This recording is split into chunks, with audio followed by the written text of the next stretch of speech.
어떻게 하면 어르신들의 컴플라이언스를 향상시킬 수 있을까? HCI 당번호 기반의 경도원지장의 디지털 표적 치료제 개발 사례를 중심으로 라는 강의 제목으로 연세대학교 HCI 랩 김준우 교수님이시자 주식회사 하이의 대표이사이신 김준우 부이사님께서 강의를 해주시겠습니다. 교수님께서는 경력이 굉장히 화려하십니다. 1993년 5월 달에 미국의 커리지 멜론 유니버시티에서 박사 학위를 취득하셨고요.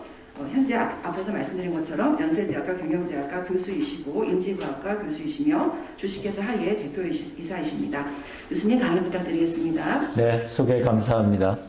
자, 오늘 제가 말씀드릴 내용은 아마 앞에서 많이 조금씩 말씀 나오셨던 것 같아요. 우리가 이제 디지털적인 방법을 통해서 현재 어르신들의 인지 능력 또 그걸 갖다 가급적이면은 좀 덜 비싼 방법으로 측정할 수 있는 방법 또는 그거에 맞춰서 맞춤형 치료를 제공할 수 있는 방법이 뭐가 있을까? 이런 말씀 많이 주셨던 것 같아서요. 오늘은 이제 현재까지 저희가 생각하고 있는 그런 중요한 팩터들이 어떤 팩터들이 있는가? 그리고 이제 두 번째는 실제로 그걸 한번 해봤을 때 어떤 결과를 갖다 가져왔나 하는 내용들을 좀 설명을 드리겠습니다. 이제 다들 아시다시피 요새 디지털 헬스 쪽에 대한 관심이 많으시고 또 특히 그 중에서 디지털 치료제 또는 아까 우리 한중훈 의원께서 말씀하신 디지털 치료기기에 대한 관심들이 많으신데요. 어르신들이다. 어르신들에게 디지털 기기를 갖다가 주고서 한번 잘 사용하셔서 치매를 예방하시고 또 경동인지 장애를 예방하시라 하는 게 쉽지 않을 것 같죠. 네, 굉장히 어려울 것 같습니다. 그래서 그렇다면 우리가 이런 문제를 갖다 해결할 수 있는 어떤 기존의 학문 분야가 있을까라고 보면은 제가 30년 동안 연구했던 분야는 HCI라고 하는 분야입니다. 그래서 이거는 Human Computer Interaction이라고 하는 분야이고요. 그 중에서도 이제 특히 저는 Human AI Interaction 쪽을 전공을 했습니다.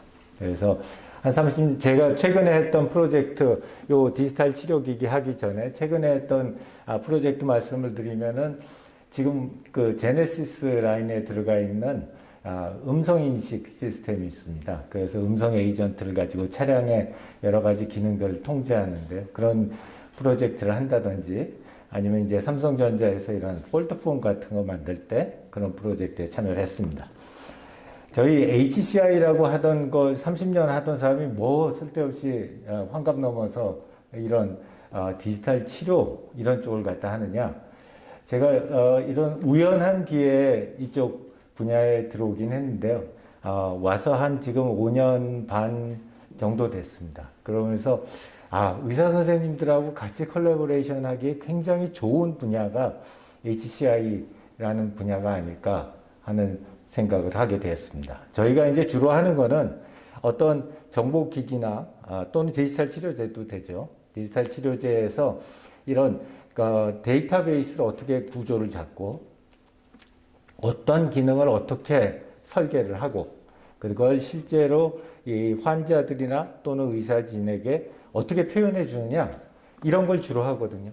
근데 이제 실제로 그런 것들을 갖다 하다 보면은 저희가 한 30년 저희 분야에서 그동안 많이 축적해 놨던 그런 데이터들 또는 방법들을 실제로 디지털 치료제에 한번 적용을 해 본다면 과연 얼마만큼 효과가 있을까? 그런 생각을 갖다 하게 됐고요. 그래서 저희가 보는 디지털 치료제는 이렇게 두 가지 파트로 나눠져 있습니다. 보시는 쪽에서 왼쪽에 있는 파트는 디지털 바이오마커, 저희 입장에서는 이제 피드백 메커니즘이라고 하는 건데요. 그래서 현재 그 환자분의 상태가 어떤지를 디지털 기기를 통해서 정확하게 재고, 오른쪽에 있는 게 이제 세라피틱 에이전트, 즉 진짜 치료를 제공하는 그 에이전트가 어떻게 구성되어 있을 때, 아까 잠깐 말씀 우리 차장께서 주셨는데 맞춤형 그런 치료를 가능하게 할 수 있을까? 이런 점들을 갖다 중점적으로 보는 그런 시각에서 저희가 이 디지털 치료제를 갖다 하고 있고요. 그래서 그걸 적용했던 사례 중에 하나가 저희가 벌써 한 3년 됐죠. 우리 이대 김건아 교수님하고 과학기술 인문 융합과제라고 하는 한국연구재단 과제를 진행을 했는데요. 그 과제에서 저희가 이 경도인지장애 조기 선별하고 인지기능 재활하는 디지털 표적 치료제로 바이오마커 파트인 알츠가드하고 그 다음에 트리트먼트 에이전트인 세미톡이라고 하는 걸 만들었습니다. 그래서 이제 실제 정부 과제가 끝나고 나서 이거를 실제 상용화해서 현재 서비스를 갖다 제공하고 있는 중인데요. 그 중에서 이제 먼저 디지털 바이오마커 쪽을 보게 되면은 김건아 교수님께서 리딩을 해주셨고요. 그 외에도 뭐 고려대학교, 연대, 상명대학교 등 여러 대학교들이 같이 작업을 갖다 했습니다. 그래서 디지털 바이오마커는 아까 말씀하셨던 것처럼 디지털 수단으로 저희가 쉽게 어르신들이 참여하실 수 있는 그런 형태의 테스트를 갖다가 제공을 하는데요. 크게 세 가지입니다. 저희가 보는 거는. 첫 번째는 기존에 많이 사용하셨던 스트로크 테스트 같은 인지선별 테스트가 하나가 있고요. 그 다음에 저희는 그 아이 트래커를 씁니다. 근데 별도의 장비가 아니라 그냥 어르신들이 가지고 계시는 그 스마트폰 가지고 그냥 측정하는 그 아이 트래커를 쓰고요. 그 다음에 세 번째는 어르신들 스마트폰에 있는 마이크 센서를 써서 데이터를 갖다가 잡아내는 쪽으로 하는데요. 예를 들자면 이런 알츠가드 보이스 마커 같은 경우에 저희가 취득했던 거 한 번만 뭐 이렇게 잠시 들어보시면 위험군 한번 시간 관계상 위험군만 한번 들어보면은 이런 식의 내용이 나오죠.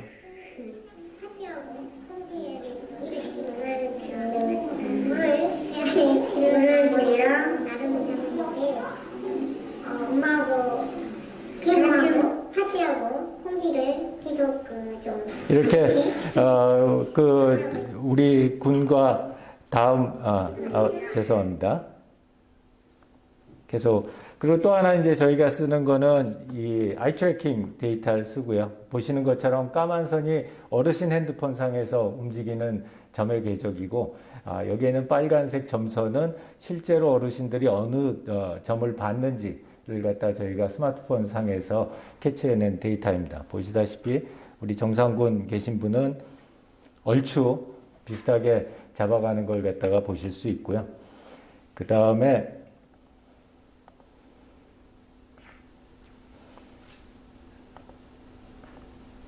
인지저하군 같은 경우, 의심군 같은 경우에는 이렇게 굉장히 큰 차이가 나는 걸 갖다가 보실 수가 있습니다.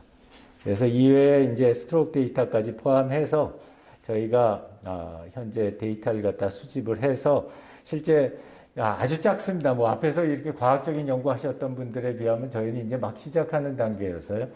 정상인지 기능 하시는 분 153분하고 인지저하고는 34분 해서 시스트하고 MMS의 점수를 갖다가 재고 그 다음에 이제 저희가 지금 개발한 이 시스템을 갖다 실제로 사용하시게 해서 한번 스타디를 갖다 진행을 했었고요. 현재 평균 나이는 65.4세시고 남성이 97명 그리고 평균 교육 연수는 한 9.2년 정도 되셨습니다. 그래서 저희가 예측 AI 모델, 아까 우리 정영 교수님 말씀 주셨던 예측 AI 모델 써서 실제 시스트 스코어를 갖다 예측할 수 있는 정확도가 얼마나 되나를 봤더니 한 0.848 정도 되고요. 그 다음에 실제 이걸 갖다 선별 모델 쪽으로 예측을 해봤을 때는 한 94% 정도가 나오는데 이거는 저희가 썼던 모델은 우리 일반적으로 쓰는 것 중에서 딥 앙상블 모델이 있습니다. 그러니까 그거는 뭐냐면 이게 이제 우리가 다각도의 측면에서 어르신들의 인지기능 저하 정도를 갖다 알려면은 아까 봤던 시선 데이터, 음성 데이터, 그리고 키스트로크 데이터 같은 것들을 다 같이 봐줘야 돼서 그런 데이터들을 갖다 한꺼번에 넣고 각각을 먼저 선별하고 그 다음을 그 데이터들을 갖다 모아서 다시 한번 전체 정확도를 보는 그런 모델을 갖다 진행하고 있고요. 그리고 저희가 지금은 이제 제일 아쉬운 게 저희 샘플이 굉장히 작습니다. 그래서 이제 그러다 보니까 사실 현재 데이터는 좀 오버피팅 된 것도 있고요. 그래서 저희가 이제 지속적으로 데이터를 갖다 모으고 있는데 그 전이라도 저희가 인공지능 기술을 통해서 이런 의심군 데이터의 오버샘플링 해가지고 처음에 한 58% 정도 되는 AUC가 그 오버샘플링에서 한 94%까지는 올라가는 걸 갖다 목격을 했고요. 그래서 가급적이면 이런 걸 통해서 정확도를 갖다 높여나가는 걸 진행을 하고 있습니다. 그 다음에 트리트먼트 쪽은 저희가 세미톡이라고 하는 인공지능 에이전트를 만들어서 현재 제공을 하고 있고요. 이건 역시 김관하 교수님하고 서울대 보라매 병원의 이준영 교수님께서 같이 참여를 갖다 해주셨고요.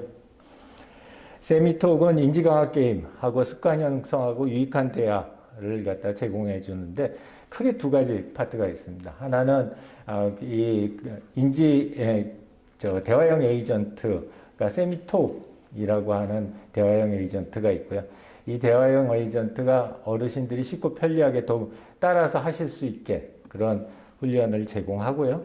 그 다음에 저희는 그 스마트 마실방이라는 게 있습니다. 이 스마트 마실방이라는 거는 챗봇이죠. 로봇인데 어르신들 서너 명 계시는 방에 이 로봇이 들어가서 어르신들이 이 로봇하고 대화를 갖다가 같이 집단으로 이렇게 나누실 수 있게 해서 실제 커뮤니케이션을 증진시키는 그런 용도로 하고 있는데요.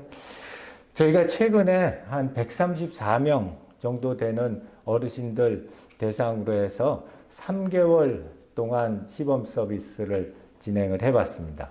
일단 저희가 굉장히 고무적이었다라고 생각하는 거는 이 3개월 동안의 스테이 레이트가 한 69% 정도 나왔고 컴플리션 레이트가 한 40% 정도 나왔다는 것. 특히 이제 좀 학력도 그렇게 높지 않으신 분들도 많이 있으셨는데 이렇게 많이들 그리고 지속적으로 3개월이면 사실 쉽지 않은 기간인데 3개월을 갖다 이렇게 쓰시는 걸 저희가 데이터로 확보할 수 있었고요. 그 다음에 진짜 그러면은 경도인지장애 의심군 환자로 하셨을 때 효과가 있을까? 기능이 향상되는 효과가 있을까? 하는 걸 저희가 3개월 시작하기 전에 재고 끝나고 나서 3개월 끝나고 나서 엔드포인트에서 다시 쟀었는데요.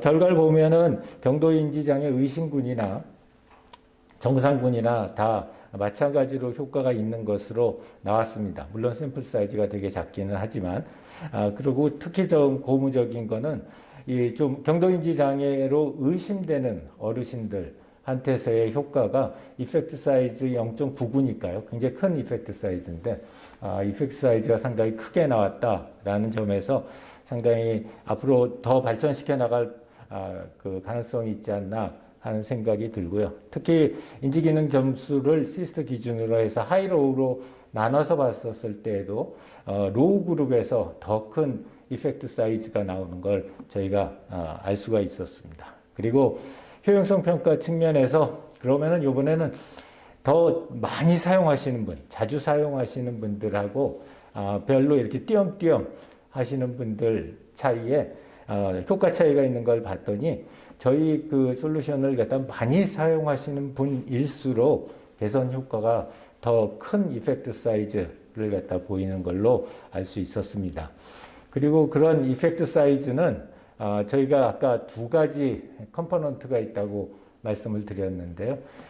그 세미톡이라고 하는 인공지능 에이전트나 스마트 마실방이라고 하는 로봇 두 개 전부 다 상호작용이 많이 되고 사용이 많이 될수록 어려우신 그 인지 능력 저하군에서 더 큰 효과가 있다는 걸 갖다 알 수 있었습니다. 그래서 앞에 있는 스터디들은 이제 저희가 일반 어르신들 대상으로 해서 진행을 했고요.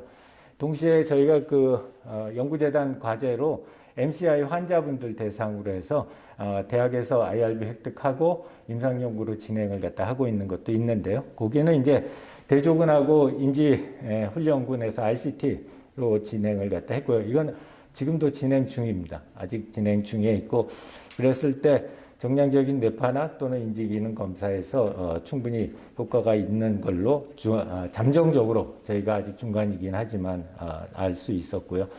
그래서 이제 마무리를 하자면은 저희는 이 디지털 치료에서 이 HCI, UI UX라고 하는 부분이 치료 순응도와 그 다음에 디지털 바이오마커의 정확도를 갖다가 올리는데 큰 역할을 갖다 할 거라고 생각을 합니다.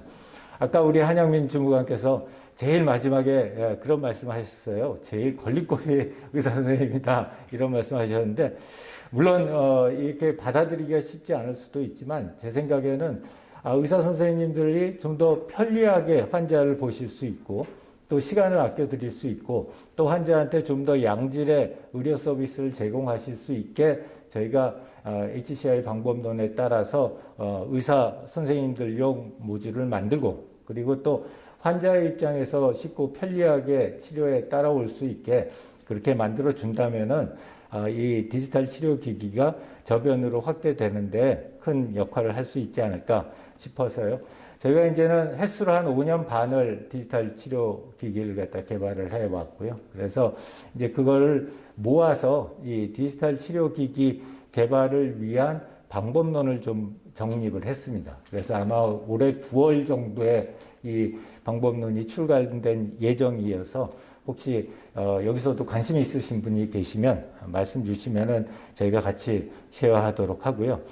또 작년 말서부터 올해 초까지 해서 일반인 대상으로 해서 무료로 3개월간 부트캠프로 이런 디지털 헬스 시스템을 만드는 과정을 실제로 강의도 하고 실습도 하는 그런 세션을 가졌습니다. 그리고 올해도 똑같이 이 교육 캠프를 갖다가 진행할 예정이어서 혹시 학생들 중에서 이런 쪽에 관심 있는 학생들이 조금 방학 동안에 통해서 조금 이런 방법론을 갖다 배워보고 싶다 하시는 분이 계시면 언제든지 추천해 주시면 저희가 적극적으로 고려하겠습니다.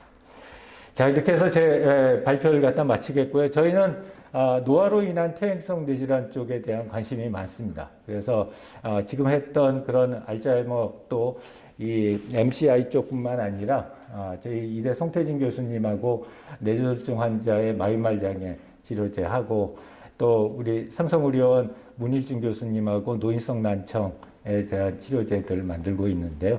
이외에도 저는 굉장히 많을 것 같아요. 그래서 실제로 저희가 가지고 있는 이 HCI 방법론하고 또 의사 선생님들이 가지고 계신 노하우가 엮어진다면 아까 우리 세 분 연사께서 다 강조하셨던 게 컬래버레이션 강조를 되게 많이 하셨는데요. 그런 컬래버레이션이 우리나라에서 가능하지 않을까 그렇게 생각하면서 제 강의를 마치겠습니다. 감사합니다. 네, 감사합니다.